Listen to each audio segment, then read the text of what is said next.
Jews यानी यहूदी लोगों की हिस्ट्री काफी रिच एंड कॉम्प्लेक्स है, जो 3000 सालों से भी ज्यादा पुरानी है। यहाँ हम ज्यूज हिस्ट्री के कुछ सबसे इंपॉर्टेंट की इवेंट्स एंड पीरियड्स की चर्चा करेंगे। पहला, एंशिएंट इजराइल। ज्यूइश लोगों की हिस्ट्री की शुरुआत होती है अब्राहम और गॉड के बीच हुए समझौते से। मोसेस यानी मूसा के अंडर इजरायलियों ने मिस्र में स्लेवरी छुड़ाई और 10 कमांडेंट्स प्राप्त किया। 10 कमांडेंट्स जूडियो क्रिश्चियन ट्रेडिशन में एक set of ethical and moral principles हैं जो माउंट सिनाई पर मोसेस को दिए गए थे, जिसकी वजह से ज्यूज प्रॉमिस्ड लैंड में सेटल हुए और किंगडम ऑफ इजराइल की एस्टेब्लिशमेंट हुई और फिर उसके बाद किंगडम ऑफ जूडा एस्टेब्लिश हुआ। दूसरा, बेबीलोनियन एग्जाइल। 586 बीसी में बेबीलोनियंस ने किंग नेबुकदनेस्सर सेकंड के अंडर यरूशलेम में जूडा किंगडम को जीत लिया और फर्स्ट टेंपल डिस्ट्रॉय कर दिया। फर्स्ट टेंपल, जिसे सोलोमन टेंपल के नाम से भी जाना जाता है, यरूशलेम में ज्यूज का पहला टेंपल था, जिसे किंग सोलोमन ने 10th सेंचुरी बीसी में बनवाया था, जो एंशिएंट इजराइल में एक सेंट्रल रिलीजियस स्ट्रक्चर था। यह घटना ज्यूइश हिस्ट्री का एक बहुत ही सिग्निफिकेंट पार्ट है, जिसकी चर्चा हिब्रू बाइबल में भी मिलती है। यरूशलेम तबाह करने के बाद बहुत सारे ज्यूइश आबादी को जबरदस्ती बंदी और गुलाम बना के बेबीलोन ले जाया गया, जिसका फिर उनके रिलीजियस और कल्चरल आइडेंटिटी पर गहरा प्रभाव पड़ा। बेबीलोनियन एग्जाइल की शुरुआत हुई 586 बीसीई में और एक कई डिकेड्स तक चला, जब तक कि 538 बीसीई में Persian king Cyrus the great ने उनकी होमलैंड वापसी अलाउ नहीं की और उसके साथ ही उसने सेकेंड टेंपल का रिकंस्ट्रक्शन भी परमिट किया।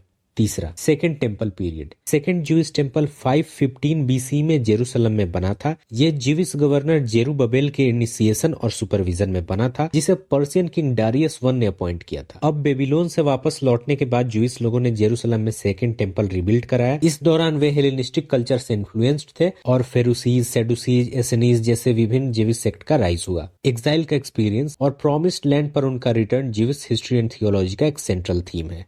चौथा, Roman rule and diaspora. 70 CE में रोमन्स ने सेकेंड टेंपल डिस्ट्रॉय कर दिया, जिससे ज्यूइश कम्युनिटी के एक लॉन्ग टर्म ज्यूइश डिस्पर्सन की शुरुआत हुई। Jewish dispersion means modern Israel के बाहर ज्यूइश कम्युनिटी, जिसे डायस्पोरा के नाम से भी जाना जाता है। और इस तरह से ज्यूज रोमन एम्पायर और उसके पार जैसे अलेक्जेंड्रिया, बेबीलोन एंड रोम जैसे जगहों तक एक्सपैंड हुए। पांचवा, मिडाइवल पीरियड। ज्यूज क्रिश्चियन और मुस्लिम रूल के अंडर अलग अलग रीजन में रहे। इस दौरान उन्होंने साइंस, फिलोसफी और कल्चर जैसे फील्ड्स में बहुत इंपॉर्टेंट कंट्रीब्यूशन दिया। हालांकि उन्हें ऑपरेशन और फोर्स्ड एग्जाइल का भी सामना करना पड़ा। जैसे रेनेसांस के समय अलग अलग यूरोपियन कंट्रीज लाइक स्पेन और पुर्तगाल से ज्यूइश लोगों को कई बार जबरदस्ती निकाला गया। स्पेनिश तहकीकात के तहत ज्यूइश लोगों को काफी टारगेट किया गया, खासकर जिन पर क्रिश्चियनिटी फॉलो करने के बावजूद सीक्रेटली ज्यूडिज्म प्रैक्टिस करने का शक होता था। छठा, enlightenment and emancipation. 18th and 19th century enlightenment का समय था, जिसने कई यूरोपियन कंट्रीज में ज्यूइश लिबरेशन की शुरुआत की। फिर ज्यूज लोगों ने लीगल राइट्स हासिल किए और ब्रॉडर सोसाइटी का हिस्सा बनने लगे। सातवां,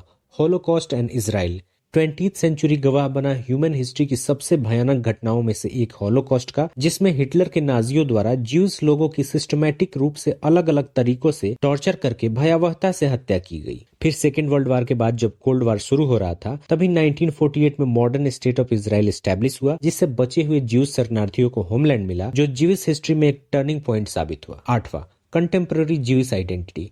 आज का ज्यूइश कम्युनिटी एक डाइवर्स कम्युनिटी है। बाकी धर्मों के तरह ज्यूज भी अलग अलग ग्रुप्स में बटे हुए हैं, जैसे Orthodox, conservative, reform and secular Jews. 2023 तक सबसे ज्यादा ज्यूज पॉपुलेशन वाले शहर हैं New York, Jerusalem, Los Angeles, Tel Aviv, Chicago, Paris, Boston. Jewish community ने science, technology, culture and politics जैसे फील्ड में काफी महत्वपूर्ण योगदान दिया है, जैसे theory of relativity, polio vaccine, laser technology, genetics engineering, transistor, television, artificial intelligence etcetera.